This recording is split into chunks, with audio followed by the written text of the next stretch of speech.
ସେ ସିଲିଗୁଡ଼ିରୁ ବେଙ୍ଗଲ ଜଙ୍କସନ୍ ଗଲାବେଳେ ରାସ୍ତାରେ ଗୋଟେ ଜାଗା ଅଛି ଯେଉଁ ଜାଗାକୁ ଆସାମ ଯିବା ପାଇଁ ରାସ୍ତା ହେଇଛି, ଯେଉଁଟାକି ତିସ୍ତା ନଦୀ ଉପରେ ବ୍ରିଜଟା ତିଆରି ହେଇଛି।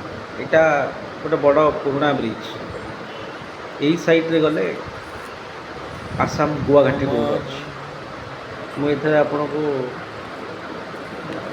କ୍ଲିଅରରେ ଦେଖେଇଛି। ସିଧା ରୋଡ଼ଟା ହେଉଛି ଗ୍ୟାଙ୍ଗଟକ୍, ଆଉ ରାଇଟ୍ ସାଇଡ଼୍ ରୋଡ଼ଟା ହେଉଛି